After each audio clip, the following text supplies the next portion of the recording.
Mais pour le coup, Kittle, depuis son arrivée dans la ligue, j'adore ce joueur, j'adore le regarder jouer. Je suis en parfait désaccord avec les deux camarades. Maston Packer. Excellent. S'il continue alors qu'il est taillé comme un tuteur à géranium en plus. Bonjour, bienvenue à tous dans un nouvel épisode du Front Office. Nous sommes à la preview de la Week 5. Ça y est, ça avance, la saison avance, se lance. Et aujourd'hui, je suis avec Anto pour parler de cette Week 5 à venir. Comment vas-tu, mon cher Anto ?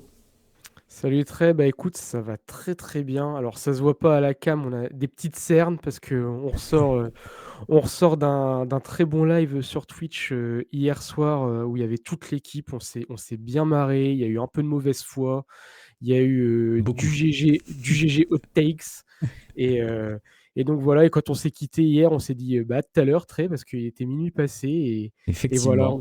on a dû regarder le Saturday Night Football aussi à la hâte pour pouvoir en parler. Donc, mais très très content de faire cet épisode en tout cas avec toi. Ouais, bah pareil, je suis ravi. Effectivement, on s'est couché un petit peu tard après cette soirée, cette folle soirée, j'ai envie de dire. Folle soirée que vous pouvez bien entendu revivre sur YouTube puisque la VOD a été postée par Alex qui a géré. Donc, du coup, pour retrouver cet épisode spécial, ce café spécial top 11 quarterback en activité, bien entendu. Et vous, si vous n'avez pas eu l'occasion de passer la soirée avec nous, et vous verrez les dingueries qui sont tombées hier. Il y en a eu quelques-unes, il y en a que j'ai encore en travers de la gorge, clairement. Voilà. Oh là là. GG, si tu m'entends, je t'en veux toujours. Blague à part, n'oubliez pas de nous soutenir du coup et de nous suivre sur les réseaux sociaux, de rejoindre le Discord aussi où vous êtes quand même déjà bien nombreux. On a dépassé les 100 membres au total, c'est quand même pas mal parce que le Discord est vraiment tout récent. N'hésitez pas à nous rejoindre, il y a pas mal de discussions franchement autour de la NFL, ça fait vraiment plaisir d'échanger avec vous tous, donc continuez comme ça, rejoignez si c'est pas le cas, soutenez-nous sur les réseaux, Twitter, Insta, où il y a quelques mèmes aussi à aller voir une fois par semaine. Tous les liens sont dans la description bien entendu, et puis sur YouTube on n'oublie pas avec la rediff du live d'hier et les prochaines rediffusions bien entendu. Je te propose du coup qu'on se lance dans cette petite preview avec une question qui nous a été posée par Doug. Voilà, on va clairement le mentionner parce qu'il y tenait à cette question. Donc, ouais. La question de Doug aujourd'hui, la question de la semaine, le moment consulting, c'est: est-ce que les Vikings seraient en 4-0 avec Kirk Cousins ? Quelle question ? Tu veux commencer par répondre ? Exactement, et ma réponse sera oui. Alors pour plusieurs facteurs, déjà du coup je suis retourné un petit peu voir les stats de Cousins du côté des Vikings pour voir un petit peu, et du coup son bilan est quand même très honorable, hein. 50 victoires, 37 défaites, un match nul, 23 265 yards, 171 touchdowns pour 55 interceptions. Du coup, déjà, le bilan, il n'est pas dégueu, il est même très honorable, il est même plus que positif. Et ensuite, pour plusieurs raisons. Premièrement, moi, c'est un quarterback Cousins que j'apprécie beaucoup. Je trouve qu'il a beaucoup de talent. Là, pour le coup aussi, il a de l'expérience. Il commence à avoir de la bouteille dans la ligue, notre ami Kirk. Il est très bien entouré aussi. En tout cas, il serait très bien entouré s'il était encore aux Vikings, hein, parce qu'on parle quand même du côté des receveurs de Jefferson, mais aussi d'un Addison. Et à partir du moment où tu as Jefferson, tu es quand même très très bien placé. Tu as aussi Aaron Jones, du coup, le côté running back. Et puis, alors un très bon tight end, Oliver, qui s'est bien démarqué et qui profite aussi de l'absence de Hawkinson. Et avec Hawkinson aussi, ça avait très bien matché Cousins pour le peu qu'ils ont joué ensemble. Donc voilà, moi je pense que oui, ils auraient pu être en 4-0. On rappelle la saison où ils vont en playoff, d'ailleurs ils se font éliminer par tes Giants très en 2022. Ils font quand même un très beau bilan de 13-4, et je crois à bye week en semaine 7, ils étaient en 5-1. Du coup, moi c'est pas déconnant, ils auraient pu avec Cousins aussi très bien démarrer. Et puis on rappelle aussi, derrière il y a quand même O'Connell. O'Connell, je pense, un des head coach les plus sous-cotés de la ligue.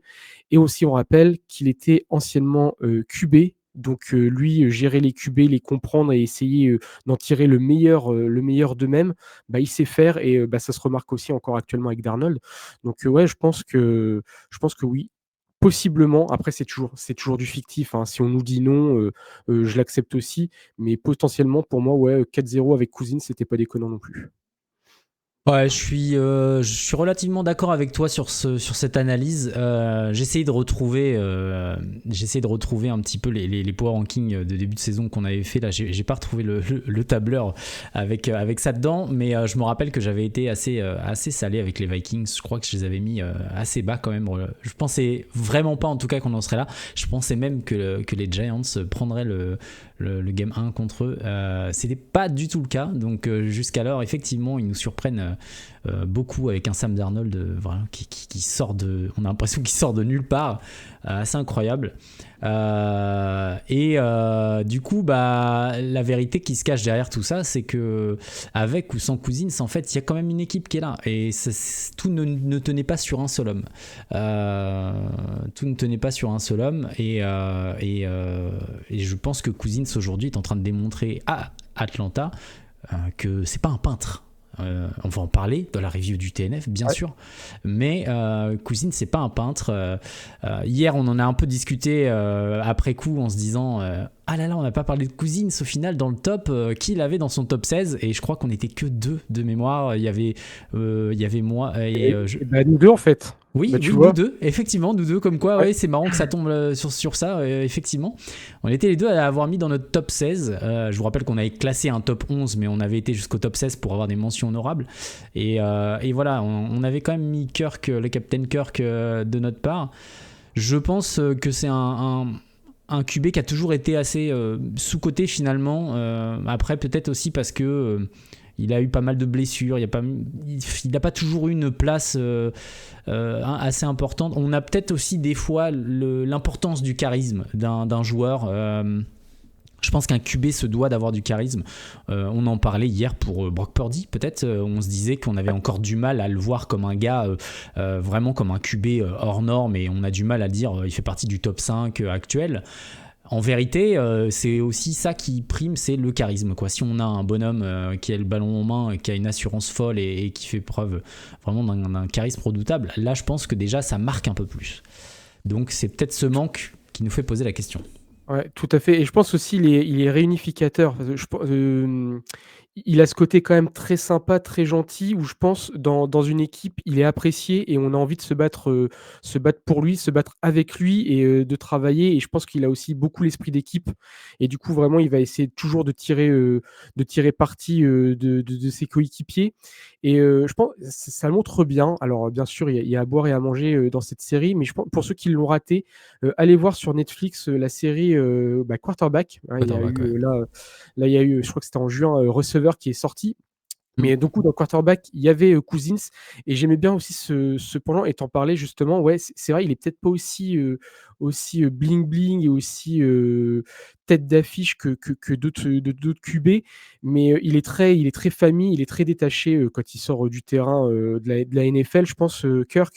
Mais voilà, quand il est sur le terrain, il est à fond, il a l'esprit d'équipe et je pense qu'aussi il est fédérateur. Ouais, et puis tu parles du docu, c'est vrai que dans Quarterback, tu as l'impression un petit peu, tu sais que c'est les QB aujourd'hui se doivent d'être... on parlait de charisme, mais en fait, le charisme, c'est aussi la sape, quoi, tu vois, si on arrive au match, on est bien habillé, etc. Kirk Cousins, c'est littéralement sa femme qui l'habille. Donc, quand on voyait ça dans le documentaire aussi, tu vois, ça montre que c'est un bonhomme, en fait, qui n'en a rien à secouer, en fait. Il est juste là pour jouer au football et être sur le terrain quand il a l'occasion d'y être. Et voilà. Et je pense que effectivement on a du mal à lui donner du crédit par rapport à tout ce qu'on peut voir, du fait que c'est pas le joueur de football et c'est pas le QB classique qu'on a l'impression de voir, super assuré et tout, et pourtant c'est un joueur de foot extra, quoi. J'ai des petites stats à ce sujet, du coup, notamment parce que du coup hier soir il y avait le TNF et que il y avait du coup Kirk Cousins sur le terrain. Il y avait quand même une stat imparable qui va nous dire qui va en tout cas expliquer que les Vikings avec lui seraient quand même en 4-0. Sur ses 10 derniers matchs en prime time, il a un record de 6-4. Bon, jusque-là, pas ouf. Il a 251 yards en moyenne à la passe. Il a 20 TD, 10 interceptions. Il a un passer rating à 92.9. Donc, c'est quand même pas mal. Mais il y a une autre stat qui est tout aussi intéressante, voire plus. C'est que depuis 2010, il est dans le top 5 des quarterbacks avec le meilleur passeur rating. Il est 5e en fait. On parle de quarterbacks qui ont joué à minima 25 matchs en prime time, hein, quand même. Et donc on a en premier on a Drew Brees qui est à 108.8. En 2, on a Aaron Rodgers à 108.0. En 3, on a Russell Wilson à 100.0. 4, Patrick Mahomes à 99.0. Et 5e, Kirk Cousins à 96.8. Donc, depuis 2010, c'est le 5e meilleur quarterback. Si on veut parler, en tout cas, que le passer rating donne à penser que du coup on parle des meilleurs QB, mais en tout cas c'est un des plus spectaculaires qui offre le plus de spectacles sur les matchs en prime time. J'ai beaucoup adoré cette stat quand je l'ai vue hier. T'en avais connaissance toi ou...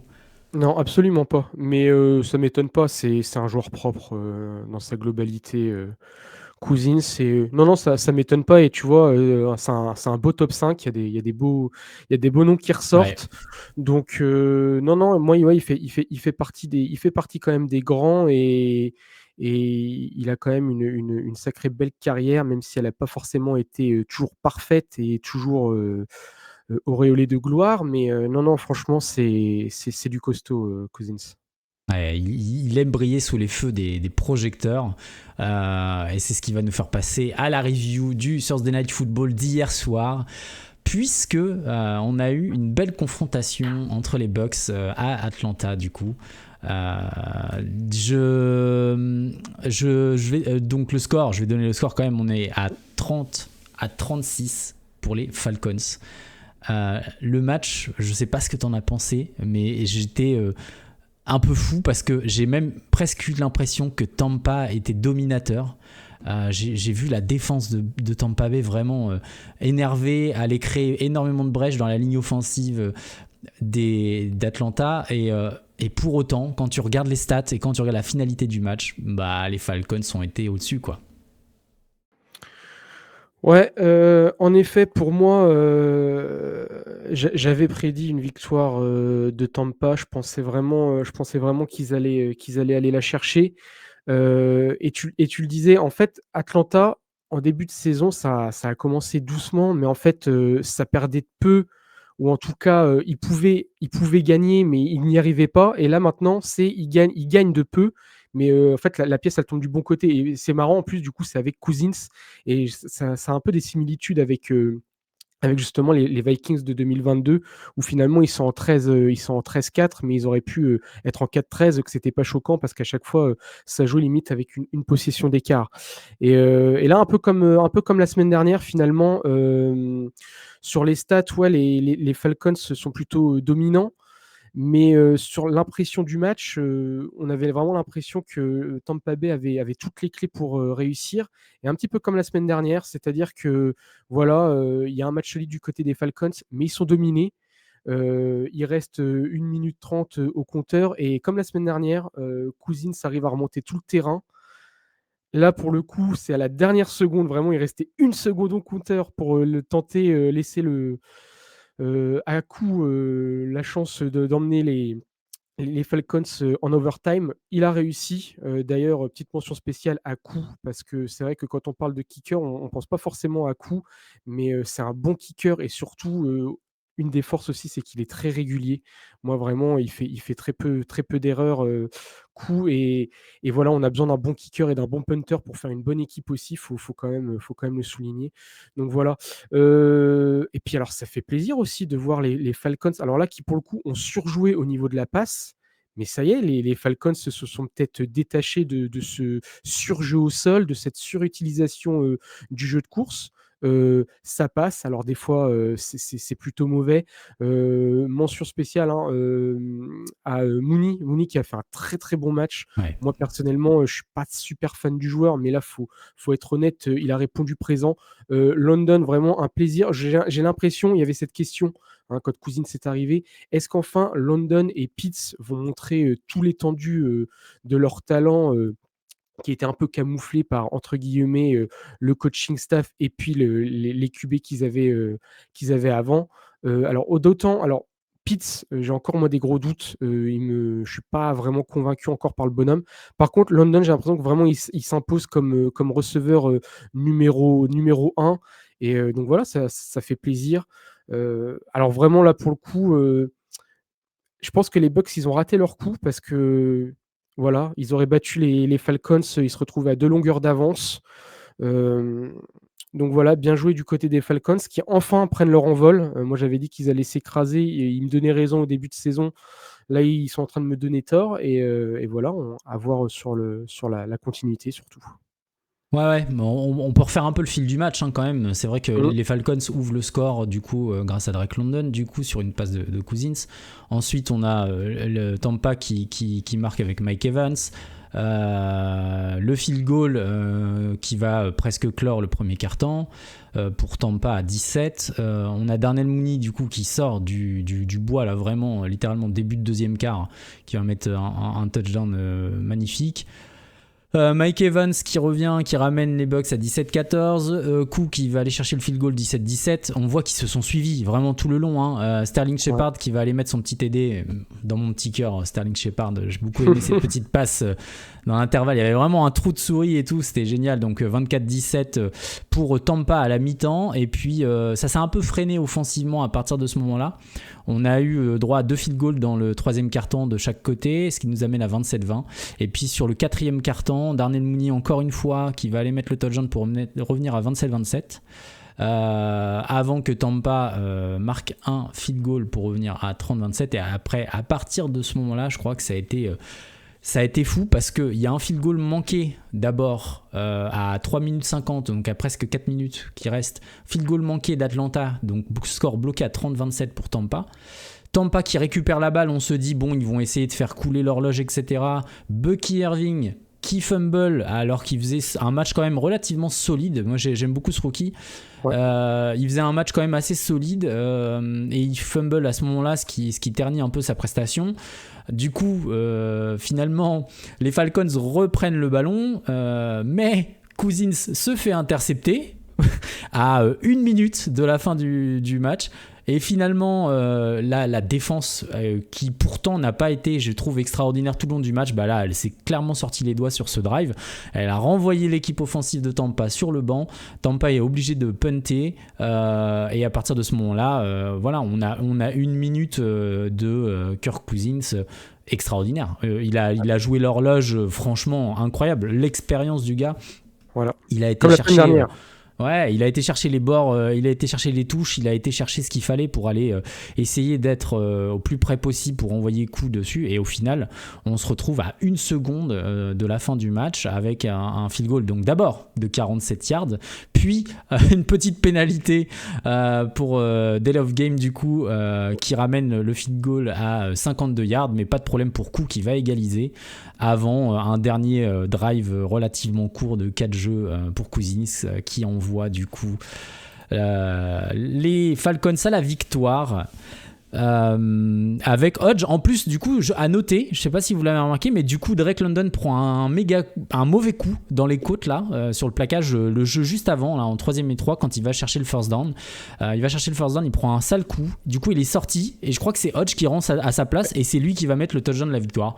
Genre voilà, le déroulé incroyable du match, c'était vraiment bien. Et après en termes de statistiques, voilà, on a quand même des perfs solides. On a un Baker Mayfield qui a 19 sur 24, 180 yards seulement à la passe, j'ai envie de dire seulement.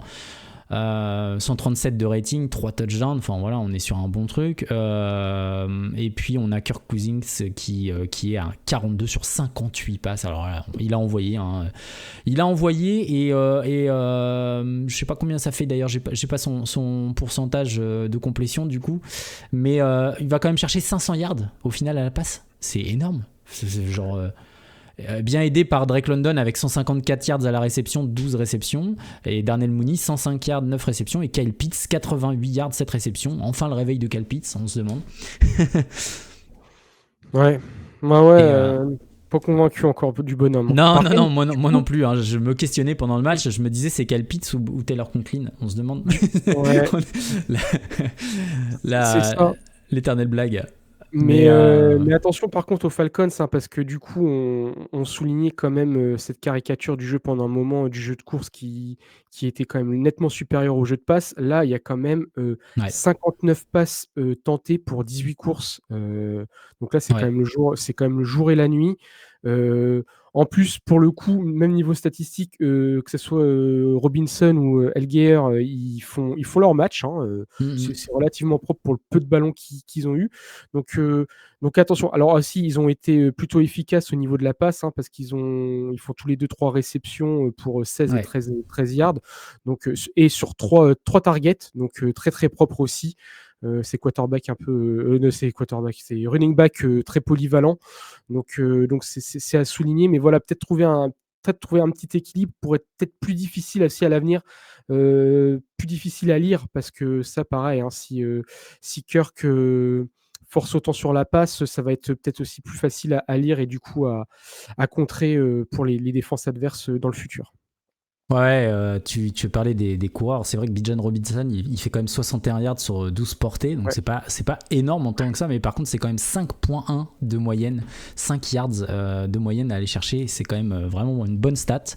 Et il fait un match solide. En fait, quand on a besoin de lui pour porter le ballon et aller chercher des first downs, bah, il est là. Donc très très bon Bijan Robinson du coup. Ray McLeod que je voulais citer parce que à la fin du match, on l'a beaucoup vu. Il finit à 66 yards sur 6 réceptions. J'ai trouvé quand même que voilà, quand il y a eu besoin d'aller chercher d'autres cibles parce qu'on avait beaucoup utilisé Drake London et Darnell Mooney notamment et Kyle Pitts aussi, il a fallu aller chercher un petit peu les autres pour laisser un peu souffler les principales cibles. Je trouvais que du coup Ray McLeod avait quand même bien géré le coup. Et puis on n'a pas parlé de Tampa, mais c'est vrai que du côté de Tampa, bah voilà, on a toujours Mike Evans avec ses 2 TD, 62 yards seulement, 62 Ouais. en 5 réceptions. Chris Godwin également en 5 réceptions, 64 yards. Cade Otton qui fait le strict minimum, j'ai envie de dire. Cade Otton était bien mieux, je trouve, à la réception l'année dernière. Alors est-ce qu'on allait le chercher davantage? Je sais pas. Là, il est à 3 réceptions, 44 yards. Je pense qu'il y a une question que je me pose sur lui. Je me la pose pourquoi? Parce que je l'ai en fantasy en fait, et je trouve qu'il fait largement moins de points que l'année dernière. Je le trouve moins en vue. J'en attendais un petit peu plus de lui. Je sais pas. J'ai l'impression que Baker Mayfield est pas trop chaud pour aller jouer avec son tight end. Donc ouais. Après. Mais en gros, c'est vrai qu'on s'est beaucoup attardé sur Atlanta, mais parce que je pense que Tampa Bay, il n'y a pas, y a pas à tirer la sonnette d'alarme, parce que ça reste Non. quand même un match très solide. Baker Mayfield, même si c'est pas étincelant sur ce match, c'est honorable et c'est très propre. Il y a toujours la connexion avec ses receveurs. Le jeu de course, alors, tiens, c'était mercredi avec PA, on a un peu tapé sur Rashad White. Il a dû nous entendre parce que là, Ouais. il a fait son match. Donc désolé à toi, 7,2 Rashad. de moyenne, hein, White. Ouais, Hein, voilà, ouais, il a été efficace. Il y a un bon équilibre au jeu de course, au jeu de passe. Toujours une défense, franchement, elle est incroyable, la défense de Tampa. Avec la mention, moi j'ai bien rigolé, franchement, Vita Vea, incroyable ce joueur. C'est Ah ouais. une boule, mais qui casse tout. Et quand il a Ah, saqué Cousins, Cousins là, et il a écrasé comme une crêpe. Je me suis dit, aïe, j'ai eu mal pour lui. c'est incroyable. On en parle souvent, hein, de ces gros bébés, mais d'une puissance et d'une vitesse et d'une agilité incroyable. Bah, Vita Vea, c'est incroyable à ce niveau-là. C'était franchement incroyable. Puis alors, je sais plus, je crois que c'est Hall aussi qui a Oui, saqué Logan Hall, ouais. 2 fois. Et c'était très marrant. On voyait quand ils font les petits retours en images en slow motion, on voit Hall arriver sur Cousine et on Oui. voit Cousine une seconde avant l'impact faire déjà la grimace. Et ah Il le ouais, il sent, grimaçait, ouais. Il a il senti sent le coup venir. son souffle dans sa nuque là, Ah ouais. et vraiment c'était incroyable. Et donc voilà. Mais Cousins pareil, hein, solide, hein, parce que pour l'âge, il en prend des sacrés taquets, et on Ouais. le voit d'ailleurs, on en parlait de la série. Dans la série, on le voit, tous les coups qu'il prend et Ouais, les ouais, soins, les soins énormes qu'il fait. C'est quand même un gars solide. Mais voilà, il y a pas de sonnette d'alarme à tirer pour Tampa. Je pense qu'ils sont encore nettement, en tout cas devant sur cette division. Mais ils avaient l'opportunité vraiment de larguer les amarres là, et de partir au large. Donc voilà, c'est dommage, mais c'est pas grave. La revanche du côté de Tampa va faire mal, je pense. Ouais, Cousins qui prend quand même 4 sacs contre 1 pour Baker Mayfield. Comme je disais, j'ai trouvé que la ligne offensive des Falcons laissait quand même beaucoup passer, avec quelques travers quand même qui était pas dingue, et qui a mis un petit peu Cousins dans la sauce, ce qui fait qu'il finit à 42 sur 58, et quelques passes ratées, mais après c'est quand même extraordinaire de faire autant. Donc franchement, là pour le coup c'est vraiment lui qui tire son équipe vers le haut. Et puis on revient au premier sujet qu'on disait, est-ce que les Vikings seraient en 4-0? Est-ce qu'on peut vraiment se poser la question quand on voit un match pareil de la part de Cousins? Franchement je pense que la question ne se pose même plus. Et tout ça, ça nous amène à quoi? Ça nous amène à la NFC South, du coup, du côté du classement. La NFC South qui est, du coup, avec 2 équipes en 3-2, les Falcons et Buccaneers, du coup, forcément. Toutes les deux en 3-2. Les Falcons qui prend le meilleur sur la Tampa Bay et qui, du coup, prend la première place au différentiel. Derrière, on a les Saints en 2-2 et les Panthers en 1-3. Jusque-là, au classement, pas de surprise. De toute façon, on est week 5. Voilà, on a 2 équipes en 3-2. C'est pas ouf. Moi, je m'attendais à pas avoir Atlanta si chaud quand même. Honnêtement, en avant-saison, si on m'avait demandé, je me serais dit quand même, bon, changement, arrivée de Cousins, etc., ça peut apporter quelque chose. De là à transformer l'équipe autant que ça. Et si on m'avait dit qu'ils auraient été chercher Tampa comme ça, j'aurais peut-être pas cru, quoi. Donc, ouais, bravo. Fallait peut-être leur laisser le temps, parce que il y a quand même changement du coaching et puis changement de QB. On rappelle aussi, parce qu'on en parle du côté de Rodgers, mais Cousins aussi revient de blessure, hein. Donc Ouais. pareil, à leurs âges, c'est peut-être toujours un petit peu plus délicat, en tout cas, de revenir à 100% day one. Et puis alors, par contre, bonne opération du côté des Falcons, hein, qui vont s'imposer la semaine dernière face aux Saints, et donc face là, aux Bucks. Donc Aux Bucks, ouais. au niveau de la division, du coup, ils se mettent un petit coussin. Mais il faut aussi souligner que c'était les 2 fois chez eux, du côté Bien sûr. d'Atlanta. Du coup, il y a toujours ce petit avantage du terrain. Ils n'ont pas bougé d'une semaine sur l'autre. Ils sont restés à la maison aussi. Ça peut aussi reposer. Ouais. Donc, attention à la phase retour. Ouais, j'allais dire, ils sont sur 5 matchs du coup en 3-2 comme on disait, 2 défaites contre les Steelers en première semaine où ils se sont fait un peu surprendre, et les Chiefs du coup en semaine 3, mais sur ces 5 matchs il y en a 4 à domicile. Donc effectivement on voit les Falcons en forme, on voit les Falcons aussi chez eux, donc ça peut beaucoup aider sur le soutien et sur cet aspect. Voilà, en tout cas, bon TNF, mieux que la semaine dernière, on va pas se le cacher. Peut-être pas le meilleur qu'on verra. Je sais pas, après, moi je sais que je vibre pas spécialement avec les Bucks ou avec les Falcons, donc du coup, j'ai vraiment pris le match comme un spectateur hyper neutre, et c'était pas une mauvaise expérience. Ouais, il y a eu du bon, et puis voilà, donc. Je dirais que c'était pas le meilleur, mais c'était loin d'être le pire TNF qu'on ait vu, et de très loin même. Est-ce qu'on passe pas au gros projet, au match de la semaine du coup? Qu'est-ce qu'on a sélectionné pour vous? On a sélectionné le Cowboys versus Steelers. Donc 2 équipes qui font un début de saison pas, alors d'un côté des Steelers, bon, moi je pensais pas non plus qu'ils seraient aussi performants, et du côté de Dallas du coup un peu plus surpris, qui se sont fait un peu botter les fesses par les Saints en semaine 2, qui ont pris contre les Ravens la défaite, mais qui sont en 2-2 finalement, sur un calendrier avec les Browns, les Saints, les Ravens, les Giants, pas si illogique. Je dirais que le plus alarmant entre guillemets, c'est de les voir faire jeu égal avec les Giants la semaine dernière, parce qu'il y avait clairement en jeu égal, il n'y a aucune dominante d'un côté ou de l'autre, je trouve. Donc voilà, en tout cas, on va avoir les Steelers contre Dallas. Ça sera dimanche soir, si je ne m'abuse. J'ai pas regardé. Ouais, je crois que c'est ce qu'on a dit. Hein. C'est le Sunday Night Football, non? C'est ça? Ouais, c'est ça. Ouais. Ça sera dimanche soir à 2h20, dans la nuit de dimanche à lundi. Le Sunday Night Football entre les Cowboys et les Steelers.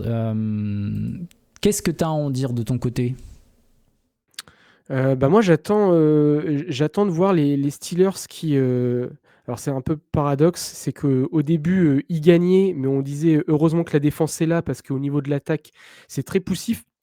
Et pour une fois que les Steelers dépassent les 20 points, bah, ils gagnent pas. Et ça c'est quand même franchement dommage.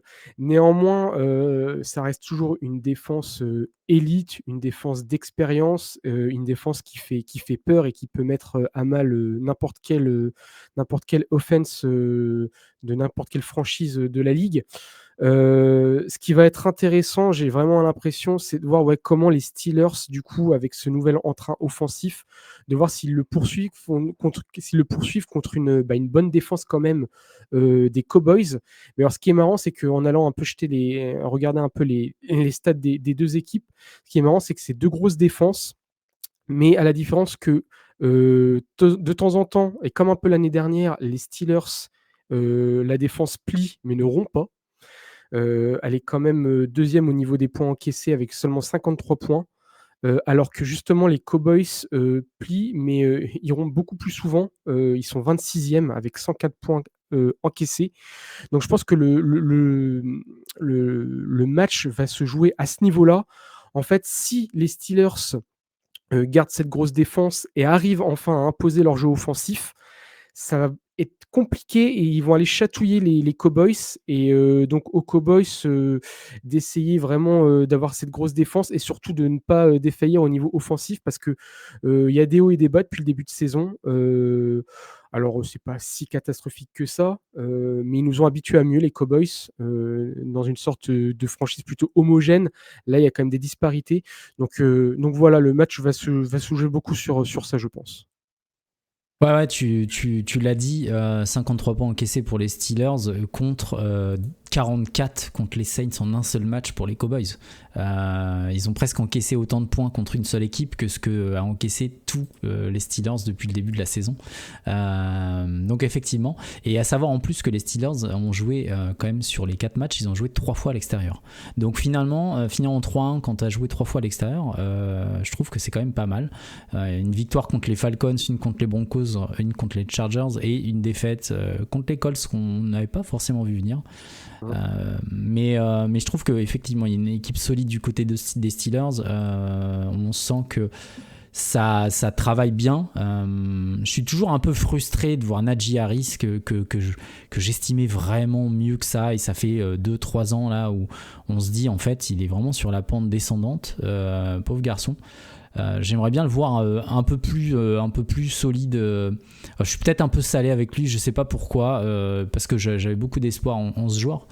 Et j'attends toujours d'en voir un peu plus de sa part, mais après il y a une belle attaque avec un Calvin Austin là qui a été chercher un poste de receveur 2 du coup et qui a fait un match énorme la semaine dernière, je crois d'ailleurs.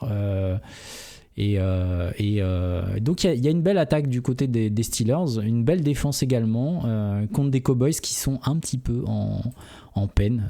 Voilà, des Cowboys qu'on attend toujours finalement. On est toujours en train de se dire ouais, les Cowboys cette année encore une fois ça va être solide et tout. Ouais, c'est tous les ans c'est solide. Par contre voilà, c'est capable de prendre des valises. Ça peine contre des rivaux.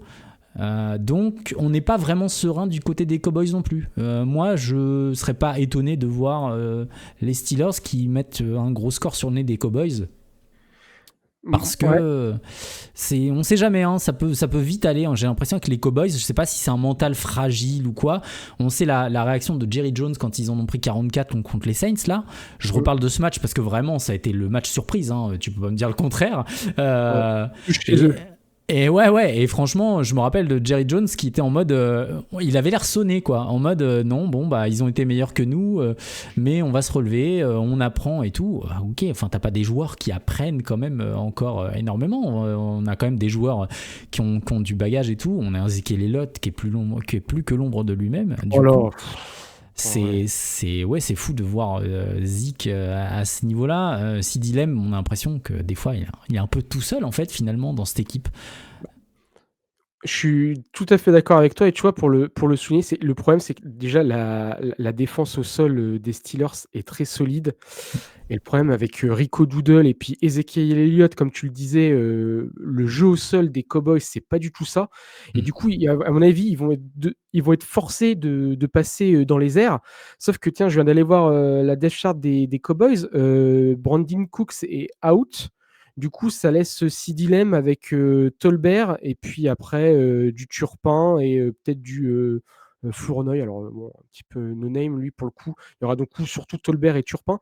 Du coup, voilà, est-ce que les Cowboys vont être aussi faciles à lire à ce niveau-là? Est-ce qu'ils vont surjouer au niveau de la passe? Parce que le problème, c'est qu'au niveau du sol, du jeu au sol, ça démarre pas du côté des Cowboys et la défense des Steelers à ce niveau-là, elle est quand même très solide, hein.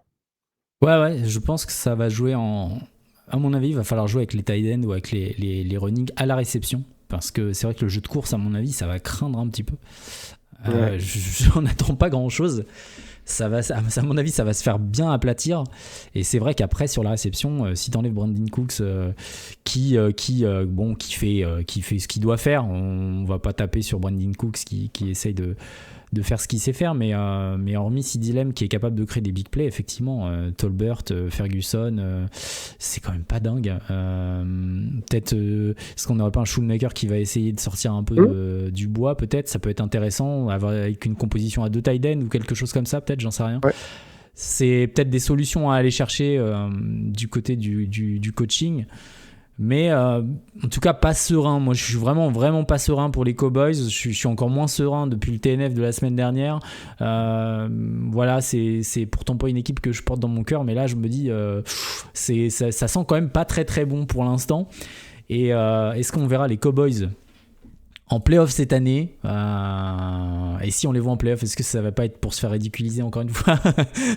Après, ça sera pour mon plus grand plaisir, hein, disons-le. Mais en tout cas, ça commence à devenir délicat, quoi. Le problème, c'est que quand ils sortent d'une grosse saison, ça s'écroule totalement en playoff. Du coup, là, s'ils font une saison moyenne, qu'est-ce que ça va être en playoff, quoi? Exactement. On est d'accord là-dessus. Voilà, en tout cas, ça sera le match de la semaine parce qu'il y a des enjeux, quoi. Il y a des enjeux. Il y a les Steelers qui doivent confirmer, les Cowboys qui doivent vraiment s'affirmer et montrer un petit peu de nerf là, et un peu se rebeller, quoi. Je sais pas, il faut aller chercher un peu plus loin dans ces tripes. On a l'impression que ça manque un petit peu. On va passer aux heures sup. Et je vais te donner la main pour que tu me parles de ton choix cette semaine. De quoi tu veux parler? Qu'est-ce que tu as envie de remonter de ton côté? Alors moi, j'ai parlé d'un match, le premier en Europe, hein, London Calling, du coup. Le petit match Jets-Vikings qui va du coup se passer en Europe et à Londres plus exactement. Alors, du coup, déjà, c'est toujours sympa, en tout cas pour nous autres Européens, parce que ça fait un match qui n'est pas dans des heures obscures de 2 heures du mat. C'est un match que tu peux regarder en après-midi, après le petit repas de famille, tu vois, ça fait Comme un plaisir. vrai Américain. Ouais. Exactement, comme un vrai ricain. Du coup, voilà, ce match-là. Et surtout, un match qui, alors, en début de saison, tu m'aurais donné l'affiche directement. Bah, pour moi, c'était clair et net. C'était la hype des Jets qui était d'une façon, on va dire, générale. Il y a toujours 2-3 irréductibles, dont PA, et qui avait peut-être pour l'instant, en tout cas, raison dans l'équipe de moins s'enflammer sur les Jets. Il faut quand même lui rendre cet honneur-là aussi. Et ne pas dire que c'est juste un simple haters des Jets, mais il avait peut-être raison. Et avec des Vikings qui sont, mais alors, qui sont hypants au possible. Justement, du coup, c'était avec la question qui revenait de Doug, hein, est-ce que avec Cousins, les Vikings seraient à 4-0? Mais comme on l'a dit, hein, un coaching staff solide du côté des Vikings. Au niveau de l'attaque, on n'avait quand même pas trop de points d'interrogation, hormis sur le QB, parce qu'il y a quand même de sacrés noms du côté des Vikings. Mais ce qui surprend, c'est cette défense aussi, cette défense qui est super solide et qui en fait des Vikings une franchise harmonieuse. Qui, même si elle a des fois des petits coups d'arrêt d'un côté ou de l'autre du ballon, bah, en fait, l'autre côté, il prend le relais et finalement, ça fait une équipe pour l'instant qui n'est pas battue et on se demande comment on va faire pour les battre. Et justement, du côté des Jets, il y a cette défense qui est toujours aussi solide et qui porte toujours cette équipe. Et par contre, il y a un gros point d'interrogation du côté de l'attaque. Donc voilà, est-ce que les Jets ne vont pas se faire écrasé et étouffé par cette défense? C'est là la clé de ce match. Ouais, je suis d'accord avec toi. Ça va être intéressant à voir. Effectivement, un match en après-midi comme ça, c'est toujours cool. C'est un peu comme la petite course de Formule 1, quoi. Voilà, à la différence que la course de Formule 1, on fait la sieste un petit peu devant, alors que là, voilà, faut garder les mirettes ouvertes quand même parce que il risque de se passer des choses. C'est vrai que du côté des Vikings, c'est toujours spectaculaire, je trouve. Ouais, mais il y a un jeu de course, moi, Aaron Jones, j'aime beaucoup. Justin Jefferson, comment ne pas le citer quand on parle de spectaculaire. Donc effectivement, il y a quelque chose à jouer. Les Vikings vont aller essayer d'aller enfoncer le clou et de montrer qu'ils sont là. Ils seront en 5-0, ça serait incroyable, je crois, de voir les Vikings en 5-0. Et les Jets, bah voilà, qui peinent un petit peu. Ils ont beau avoir un bel effectif, ils ont beau avoir des beaux joueurs. Ça reste, c'est 2-2 quoi. Hein, c'est 2-2 au calendrier. Donc ouais, je suis d'accord avec toi, ça va être assez intéressant à suivre ce match parce que au-delà de simplement d'être à l'heure européenne, eh ben, il y a une vraie confrontation du coup intéressante et spectaculaire qui va nous être proposée à mon avis. Ouais. De mon côté, moi, vous savez, je suis un G-man, donc j'ai pas pu m'empêcher d'aller chercher du côté des Giants et de Malik Nabers. Pourquoi ? Parce que voilà, ce week-end, ça va jouer contre les Seahawks, les Giants. Et du côté des Seahawks, on sait qu'il y a un DB qui aime bien, voilà, qui est très très fort, qui a été un peu effacé l'année dernière. Parce que c'est pas souvent lui, c'est pas son nom qui ressortait le plus. Devon Witherspoon, du coup, je pense qu'on risque d'avoir un beau duel, franchement, entre les deux, entre Malik Nabers et Witherspoon, avec Malik, du coup, qui va devoir confirmer ce qu'il a pu faire sur ses 4 premiers matchs, parce que jusque-là, il est extraordinaire en termes de statistiques. Il est juste énormissime, quoi. Je sais que j'ai pris. Au début de saison, je répondais à un pote sur Twitter qui demandait des hot takes en fait, et j'y étais comme ça en disant Malik Nabers milliard à la réception, peu importe le QB. Ouais, parce qu'on n'est jamais sûr que Daniel Jones sera là jusqu'à la fin. Mais j'y avais vraiment été comme ça et voilà, j'étais assez confiant. Et aujourd'hui, Malik Nabers, au bout de 4 matchs, c'est déjà 386 yards sur 35 réceptions, pardon. C'est 3 touchdowns. Voilà, c'est quand même des stats qui sont assez incroyables. On en parlait hier. Il va y avoir une question qui va se poser pour l'instant entre lui et Jaden Daniels sur le rookie offensif de l'année. On a encore le temps d'y venir, bien entendu. Il peut encore se passer beaucoup de choses, mais je pense que du coup, Malik Nabers, qui a pris une petite commotion la semaine dernière, hein, il était en protocole commotion quand même. Normalement, il va jouer. Hein, il y a pas trop de soucis. Il devrait jouer, même s'il est questionable pour l'instant. Mais en tout cas, il va falloir qu'il aille confirmer que c'est le receveur numéro 1 de cette équipe, que c'est le receveur numéro 1 chez les rookies cette année, devant Marvin Harrison Jr., avec tout le respect que j'ai pour lui. Mais vraiment, il doit vraiment s'affirmer. Et là, il a un candidat en face, parce que Devon Witherspoon, c'est quand même quelque chose. L'année dernière, c'est quand même 14 matchs joués, 79 plaquages, 3 sacs. Une interception. C'est un mec qui est très très solide derrière et qui va qui met à mal les équipes adverses. Hein. Ouais, tout à fait d'accord avec toi. Et même pour finir sur les statistiques, hein, c'est une interception avec retour en touchdown pour Witherspoon, et c'est 16 passes défendues. Et pour l'instant, il commence bien aussi cette seconde saison. Alors ouais, l'année dernière, moi aussi, Devon Witherspoon, c'était un de mes chouchous au niveau rookie défensif. Bon, alors forcément, il a été un petit peu mis de côté et passé au travers des radars parce qu'il y avait un Will Anderson Jr. On fire, et en plus qui explosait avec les Texans dans leur globalité. Mais très très bon défenseur. Et je pense que le duel sera beau. Attention quand même, parce que tu l'as dit, moi aussi, Neighbors, vraiment, il m'impressionne. J'avais pas autant de certitudes que toi, mais force est de constater que tes certitudes sont bonnes pour l'instant. C'est déjà clairement un numéro 1, et ça pourrait être clairement un numéro 1 dans plusieurs franchises. Vraiment, il a le caractère, il a la technique, il a l'intelligence, il a les mains, il a tout. Il est vraiment complet, en plus d'avoir une grosse confiance en soi. Et bon, bah, les gros joueurs comme ça, c'est souvent le cas et ça leur réussit. Mais attention, parce que il surperforme, mais j'ai même juste envie de dire, il performe par rapport au reste de l'équipe. Et du coup, ça va cristalliser quand même énormément les intentions sur lui. Et donc, attention aussi que ça joue pas un moment contre lui. Pour l'instant, il arrive à s'en sortir. Mais voilà, contre des gros défenseurs ou des grosses défenses, attention. Et puis, surtout, sa surutilisation. Attention aussi aux petits coups de fatigue, peut-être aux petits coups de frein durant la saison ou plutôt à la fin de saison. On connaît ça, hein. Par exemple, un Tyreek Hill qui est tout feu, tout flamme et qui est surutilisé pendant la saison. Pareil, l'année dernière, on pensait qu'il allait péter des scores. Bah, à la fin, des petites blessures, des petites gênes. Et puis aussi, on veut le mettre un peu en couveuse pour les playoffs. Donc, attention aussi à ça du côté de Neighbors. Ouais. J'ai une petite stat intéressante. Ça, moi, j'aime bien les stats. Et moi, je suis un homme de stats parce que les chiffres mentent. Enfin, les hommes mentent, pas les chiffres plutôt. Et vraiment, du coup, j'ai une petite stat intéressante sur Malik Neighbors qui est, en tant que rookie, c'est alors, hier, avant le match, avant le TNF, je parle, c'était le deuxième meilleur joueur ex aequo en nombre de matchs consécutifs à plus de 6 réceptions et plus de 50 yards. Il y avait seulement deux joueurs, un joueur devant lui qui était Chris Godwin, qui a cassé la streak, qui était à 5 matchs consécutifs à 6 réceptions et 50 yards. Et il a cassé la streak hier parce qu'il a fait que 5 réceptions. Mais Drake London, lui, je crois qu'il a continué parce qu'il est à 8 et 150, je crois, il me semble, on me disait tout à l'heure. Donc il est à 4 matchs. Mais voilà, en tout cas, Malik Neighbors qui vient se frotter à des joueurs qui ont plusieurs années déjà derrière eux.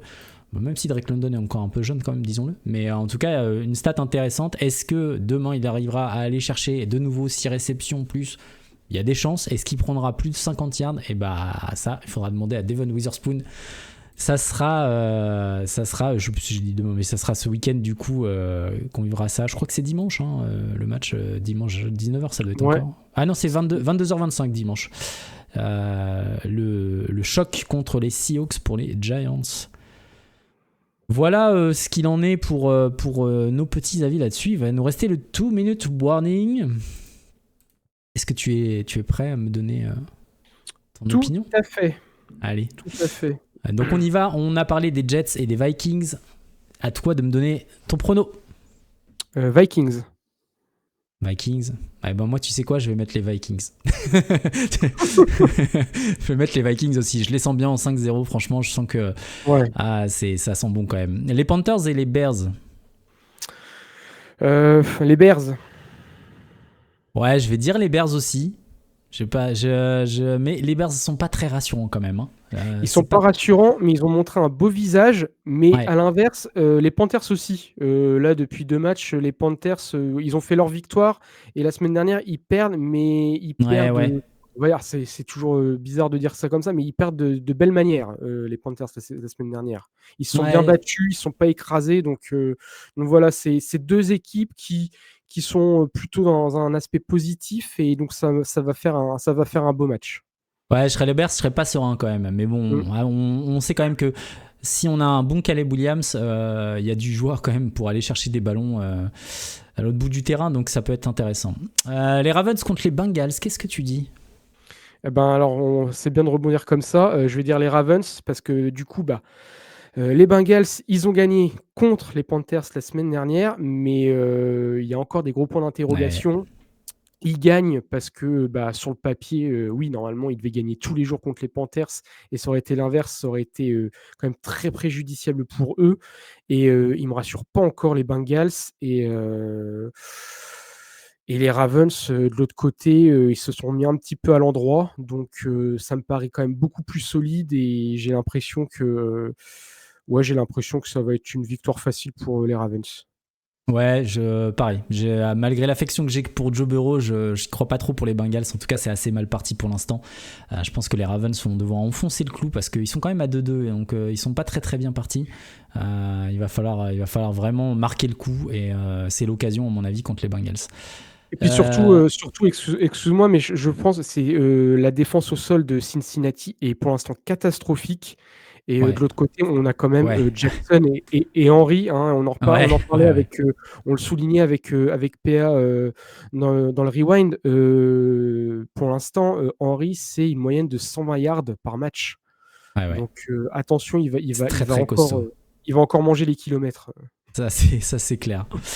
Côté Dolphins Patriots, Il est pas facile celui-là. quel match.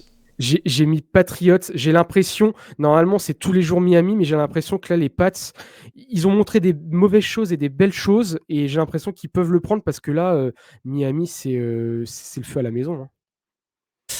Ouais. Je pense que c'est plus Miami qui le perd que les Patriots qui le gagnent, pour être très honnête. Ouais, voilà. Je pense qu'on est d'accord là-dessus. Pareil, je vais mettre les Patriots, mais plus parce que les Dolphins vont pas réussir à le gagner, ceux-là. Ils vont le perdre. Malheureusement, c'est vrai que pour l'instant, c'est compliqué. C'est très compliqué. Sans Tua, c'est très compliqué. Les Browns contre les Commanders. Commanders. Ok. Oh bah non, mais Aucun- là il y a même pas à discuter. Là, Ouais. les Cleveland c'est n'importe quoi. Ils sont punis pour leur signature, leur pacte avec le diable là. Donc désolé pour eux, désolé pour les fans, hein, surtout qu'ils ont quand même une belle équipe dans l'ensemble, mais là ils sont totalement punis, ils sont totalement désorganisés, alors que Washington en plus ils sont dans cette boucle positive où tout leur réussit, et ça aussi il faut le prendre en compte en NFL. Quand une équipe Hmm. est dans le positif et dans une boucle de victoire, il y a toujours cet élan qui toujours peut faire changer les choses, et là Washington équipe complète, hein. Ouais, j'ai bien aimé parce que t'argumentais beaucoup sur les matchs précédents, et là le Commanders c'était un argument à lui seul. Voilà, Donc ouais, je suis assez d'accord avec toi. Pour avoir vu les Browns, j'ai dû voir 2 des matchs en direct, je crois, cette année. Enfin voilà, les Browns, je suis pas serein non plus. Donc effectivement, les Commanders pour moi vont prendre le match, surtout avec Jaden Daniels, qui est vraiment incroyable en ce début de saison là. C'est assez fou. Les Colts contre les Jaguars. Les Jags, pour 2 raisons. Ils jouent chez eux, et la semaine dernière, même s'ils ont perdu, ils ont montré de belles choses. Et j'ai l'impression, et sans leur mettre de pression, que voilà, s'ils veulent se relancer dans leur division, bah voilà, il faut battre les Colts. Donc un petit peu dos au mur, mais ouais, Jacksonville. Là, moi, tu vois, j'hésite. J'ai bien envie de mettre les Jags aussi, parce que quand t'es en 0-4, tu sais qu'il faut que tu réagisses et tout. Mais en même temps, c'est un sacré constat, et tu dis que les Colts, ça peut aller vite aussi dans l'autre sens. J'ai envie de mettre les Jaguars parce que je sens quand même un petit sursaut comme ça. Ça fera plaisir à GG que je dise une petite victoire des Jaguars avec Mr. Lawrence, là, Monsieur Eden Shoulders. Ok, Bills et Texans. Bon match. On a Ouais, failli le mettre en match de la semaine, celui-là. Ouais, on l'avait évoqué, très bon match, pas facile à lire non plus. Je vais partir sur Buffalo. Pourquoi? Parce que Houston, ça gagne depuis 2 matchs là aussi encore, mais ça gagne un peu de justesse, ça gagne par le talent, et du coup là contre une belle équipe de Buffalo. Alors la semaine dernière, Buffalo ils passent totalement au travers de leur match, mais comme d'habitude, c'est toujours, il y a toujours dans la saison de façon un petit trou d'air, même pour les équipes qui surperforment. Donc voilà, c'était le faux pas. C'était peut-être aussi la petite claque pour les remettre à l'endroit, leur dire ça va les gars, vous étiez à 3-0, mais attention, ça va pas se faire comme ça toute la saison. Donc pourquoi pas Buffalo aller chercher la victoire du côté de Houston. Ok, moi je vais dire les Texans. J'ai envie de croire que les 2 derniers matchs vont un petit peu leur secouer les puces. Allez, je prends une petite tech comme ça, je dis 2 TD de Nico Collins. Oh, j'ai envie de lâcher un truc comme ça, un truc fou un peu. Comme ça, vous allez bien me tomber sur le dos quand il va faire un match de merde à 40 yards. Vous saurez où me trouver, les gars, merci. Mais ouais, On timera dans YouTube, là, on Ouais. timera le moment où tu l'as dit, ça. Comme ça on le ressortira. Exactement. Ouais, en tout cas, les Texans, j'ai envie de les voir un petit peu pousser le truc. En plus, ils sont à la maison, donc raison de plus. Les Raiders contre les Broncos. Je vais dire Raiders. Le match m'ennuie d'avance. Vraiment, j'ai l'impression qu'il va pas être beau. Alors j'avais dit Denver au début, et en fait je me dis Denver, ça gagne depuis 2 matchs. Ça a l'air d'être plutôt dans une boucle positive, justement. Mais c'est beaucoup, beaucoup, beaucoup trop instable. Ils sont vraiment sur une jambe au-dessus du vide. C'est peut-être le moment pour Vegas de sortir. Alors attention, il faudra que Vegas se sorte aussi un petit peu les doigts, comme on pourrait dire grossièrement, mais du côté de l'offense. Donc voilà, et puis j'espère un petit Max Crosby on fire qui va faire du dégât du côté de la défense. Ouais, alors t'as cité l'argument, pour moi Max Crosby effectivement c'est un game changer potentiellement, parce que s'il a envie d'éteindre l'attaque adverse, il va l'éteindre. Mais je crois qu'il est encore questionable à l'heure actuelle. Donc est-ce qu'il sera sur le terrain, parce qu'il n'a pas joué la semaine dernière, hein. Donc il y a une petite incertitude là-dessus. Au-delà de ça, je trouve que les Raiders ils ont de la qualité, mais pour l'instant ça ne fait rien du tout. En plus de ça, il y a Davante Adams qui demande son trade. Donc j'ai du mal à y croire du côté des Raiders quand je vois les Broncos avec un Bonix qui commence un petit peu à assurer le coup et à être un petit peu à marquer un peu le coup en disant je suis peut-être le QB que vous attendiez du côté de Denver, quoi. Donc j'ai bien envie de mettre les Broncos. Voilà. Allez, tu m'as convaincu, je dis Denver aussi. Les arguments. Okay. Non, mais de toute façon, ouais, le match, c'est pile ou face. Je pense que ça va pas être foufou. Ouais, ça va pas se jouer à grand chose. Mais je trouve juste que les Raiders dernièrement n'ont pas été. Gardner Minshew, excuse-moi, je le respecte, hein, mais je pense qu'il y a des limitations. Et du côté de Brock Bowers, c'est incroyable, mais on a l'impression que c'est le seul atout offensif véritable aujourd'hui, et c'est pas ton playmaker. Donc du coup, c'est délicat. Ton playmaker, c'est censé être Davante Adams, qui a envie de se barrer après avoir dit cet été et l'année dernière dans le documentaire, du coup, receveur, qu'il verrait bien finir sa carrière là, et 1 an à peine plus tard, 6 mois plus tard, il est là en train de lâcher des allez, je veux me barrer. Donc je sais pas, la maison brûle un petit peu. Pourtant j'ai un gros respect pour le coaching staff, parce que vraiment il y a vraiment du boulot qui est fait à ce niveau-là. Mais je trouve que là ça brûle un peu trop. Voilà. On a le head coach, merde, j'ai pas son nom qui me revient, mais moi je vois le petit mème, vous savez, avec le It's Fine là, avec la maison qui brûle. Je le vois un peu comme ça. Malheureusement pour lui, les Cardinals contre les 49ers. 49ers, ils se sont remis à l'endroit, ça y est, je pense qu'ils sont repartis sur un bon rythme. Et le problème, c'est que la défense des Cards, c'est pas encore ça, c'est vraiment le point faible. Et l'attaque, le problème, c'est que c'est un peu 1 semaine sur 2 où ça peut performer. Et là, le problème, c'est que c'est la défense des 49ers en face, quoi. Donc, je trouve que les Cards sont pas trop payés en étant en 1-3, parce qu'ils jouent pas trop mal, hein. Franchement, on parlait Kyler Murray hier soir, mais vraiment il y a le côté vraiment j'aime bien cette équipe, je sens qu'il se passe quelque chose. Bon, c'est pas tout à fait clean encore avec Marvin Harrison Jr. forcément, mais il se passe un truc. Mais là c'est encore trop tôt, et les 49ers sont vraiment trop en maîtrise pour se laisser avoir à la maison par Arizona, à mon avis. Les Packers contre les Rams. Les Packers, malheureusement les Rams, beaucoup trop de monde absent. Et à un moment, Stafford et McVay ne peuvent pas tout faire à eux tout seuls, et ça se voit aussi. Donc de temps en temps, ils vont réussir à avoir un petit coup de génie, mais Green Bay, ça me paraît solide. Et autant le retour de Love sur la première mi-temps contre les Vikings, ça me faisait peur, mais il s'est bien mis à l'endroit sur la seconde, donc je pense que les Packers tous les jours. Ouais, les Rams un peu légers, un peu, je pense que ça va manquer de certaines choses, et puis on peut compter sur Stafford pour envoyer un ballon au DB adverse. Du coup, je vais dire les Packers aussi. Dans ce sens, on va avoir les Giants contre les Seahawks, on en parlait tout à l'heure. Ouais, et du coup, pour moi, ça va être les Seahawks. Beaucoup trop complet, et même la semaine dernière, les Seahawks ils perdent contre les Lions, mais ils font un très beau match. C'est juste, ils étaient du côté de Détroit. Les Lions, c'est une très belle équipe, et ça y est aussi, ils ont bien démarré. Ils ont fait leur match de référence contre Seattle, mais Seattle est beaucoup trop complet par rapport à New York pour ne pas remporter ce match.